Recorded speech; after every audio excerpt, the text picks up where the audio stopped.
Hello students, आपका स्वागत है इस प्लेटफॉर्म पर। आज हम बात करेंगे एनडीए 2016 का अप्रैल महीने का जो क्वेश्चन पेपर हुआ था। 600 नंबर के इस क्वेश्चन पेपर में 200 नंबर इंग्लिश के होते हैं, जिसकी वेटेज बहुत ज़्यादा है। इससे पहले मैंने आपको इसी क्वेश्चन पेपर के 2 वीडियो बनाई हैं जो 15-15 मिनट की आप उन्हें देख सकते हैं। इसके अलावा हम क्वेश्चन सॉल्व करेंगे 41 से लेके 50 तक। तो चलते हैं सिनोनिम्स के पार्ट पर। सिनोनिम्स एक बहुत इंपॉर्टेंट हिस्सा है किसी भी कंपटीशन एग्जाम में होने वाले इंग्लिश क्वेश्चन पेपर का, जहाँ पर सिनोनिम्स आते हैं, एंटोनिम्स आते हैं, वन वर्ड सब्स्टिट्यूशन आते हैं, फिल इन द ब्लैंक्स आते हैं, सेलेक्टिंग वर्ड्स आता है और स्पॉटिंग एरर होता है। तो ये जो वीडियो है ना केवल एनडीए एस्पिरेंट्स के लिए है, क्वेश्चन पेपर ओल्ड है बेशक है, लेकिन ये जो शब्द होते हैं कहीं ना कहीं पे एग्जामिनर के माइंड में, जो क्वेश्चन सेट करता है उसके माइंड में हमेशा रहते हैं, क्योंकि इन वर्ड्स को हम भूल नहीं सकते। ये हमारे डेली लाइफ का हिस्सा है, हमारे डे टू डे जो हम न्यूज़पेपर पढ़ते हैं उसका हिस्सा है।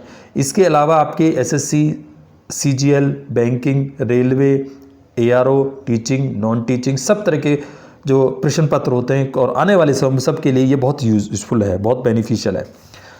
41 पे चलते हैं। Suddenly there was a bright flash followed by a deafening explosion.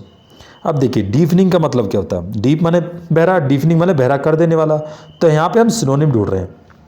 तो यानी कि जो डीप बहरा कर देने वाला, बहुत तेज विस्फोट, तो क्या होगा? डेंजरस, हानिकारक नहीं, टेरिफाइंग, डराने वाला नहीं। ये आ सकते हैं, लेकिन जो सही होगा वो होगा वेरी लाउड। तो ऑप्शन 41 का D. 42 he showed exemplary courage during the crisis. Crisis कहते हैं मुसीबत, परेशानी, और एग्जेम्पलरी का मतलब होता है अच्छा, आदर्श, ठीक है, कमेंडेबल। तो इसका जो कमेंडेबल होगा, ठीक है, ऑप्शन 42 का सी। ड्यूरेबल होता है जो चीज़ स्थायी है, ठीक है, ज़्यादा चलने वाली। यूजुअल तो होता है आमतौर पर, सब माने कुछ। 43 का आएगा when the new teacher entered the classroom he found the pupils restive। और pupils को कैसा पाया क्लास टीचर ने जब उसने एंटर किया? तो 43 में देखेंगे कैसा पाया भाई, बताइए आंसर क्या होगा 43 का। हम सिनोनिम ढूंढ रहे, इम्पेशेंट पाया उनको, शांत नहीं पाया। रेस्टिव यानी कि उन्होंने उसको पाया, बच्चों को, नॉट साइलेंट, सबमिसिव नहीं थे, वो वहाँ पे बैठे हुए नहीं थे, ठीक है। तो बेसिकली इसका जो सिनोनिम बनेगा इम्पेशेंट बनेगा।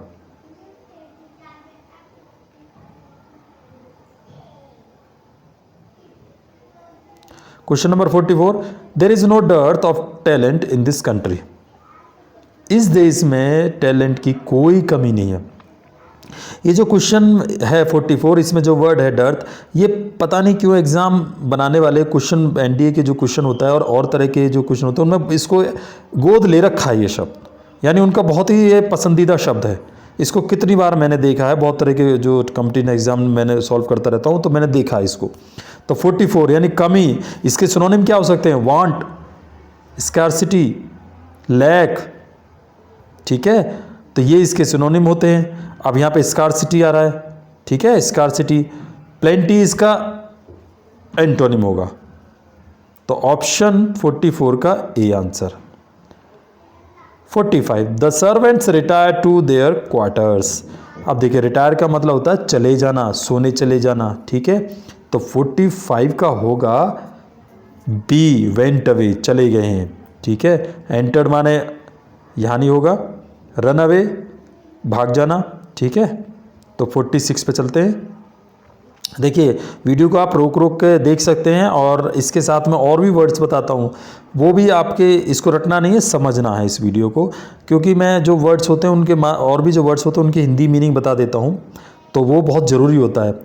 The navy gave tactical support to the marines. अब नेवी ने एक टेक्टिकल सपोर्ट दिया मेरीन्स को, ठीक है। अब भैया टेक्टिकल का मतलब क्या होगा सर, ये बताइए।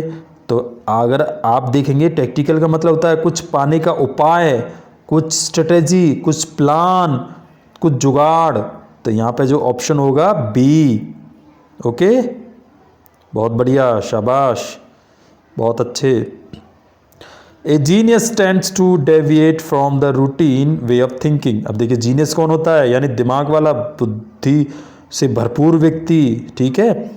तो टेंस माने होता है किसी की प्रवृत्ति होना, आदत होना, ठीक है। तो जीनियस किसी व्यक्ति की जो आदत क्या होती है, to deviate from the routine way of thinking, यानी जो नॉर्मल रूटीन ऑफ थिंकिंग होता है, तरीका होता है, उससे वो डेविएट करता है, विचलित हो जाता है, ठीक है। यानी वो उससे अलग हट के सोचता है, यानी आउट ऑफ द बॉक्स जाके सोचता है, वो उसकी सोच जो होती है डिफरेंट होती है। इट इज जस्ट लाइक कि भैया ऊपर से सेब गिरा, सर पे लगा और सोचा कि ये नीचे क्यों गिरा, मतलब मेरे सिर पे क्यों गिरा, लेफ्ट क्यों नहीं गया, राइट क्यों नहीं गया, ऊपर क्यों नहीं गया। तो यहाँ पे जिस इंसान के सिर पे गिरा था कौन था वो, कमेंट सेक्शन में बताइए, उसने क्यों आउट ऑफ द वे जाके सोचा, इसीलिए सोचा है।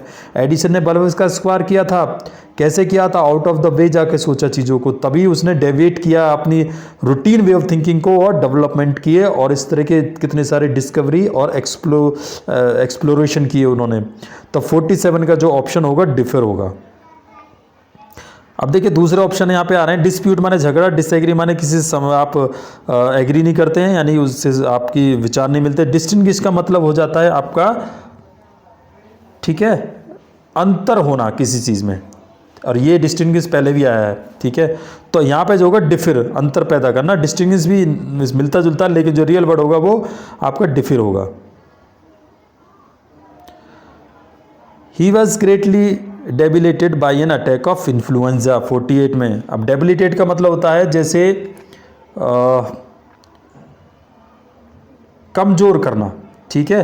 यहाँ पे कह रहा है कि कमज़ोर करना। He was greatly debilitated by an attack of influenza, influenza के कारक में he was greatly debilitated, attack के कारण, इन्फ्लुएंजा के अटैक के कारण, आक्रमण के कारण में वो बहुत ही ज़्यादा शरीर या मन उसका बहुत ही कमज़ोर पड़ गया, ठीक है, निर्बल बन गया, ठीक है।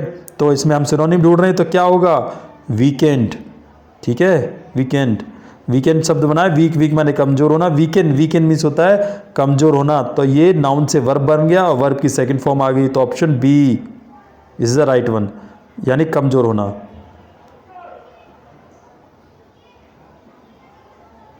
B, okay. 49 पे चलते, बहुत बढ़िया, शानदार। His efforts at helping the poor are laudable. Laudable का मतलब होता है किसी चीज़ का आप सराहना कर रहे हैं, किसी चीज़ को आप प्रेज कर रहे हैं, तो प्रेज वर्दी, लॉडेबल, ठीक है।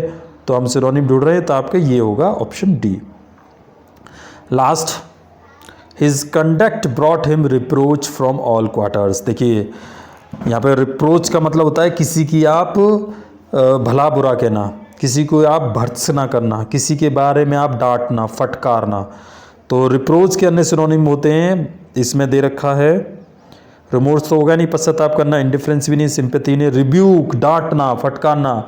और रिब्यूक और रिप्रोच के अलावा एक और भी होता है आर से वर्ड, वो कौन सा वर्ड होता है बच्चों, रिप्रीमेंड, रिप्रीमेंड, REPRIMAND। इसके अलावा एक और होता है, बहुत ईजी होता है, क्लास 9 की NCERT की बुक्स में दे रखा है, स्कॉल्ड, SCOLD, डांटना, फटकारना, ठीक है। तो आपको ये वीडियो कैसी लगी मुझे कमेंट सेक्शन में कमेंट करके बताएं। इस चैनल को सब्सक्राइब करें, लाइक करें, शेयर करें। Thank you so much.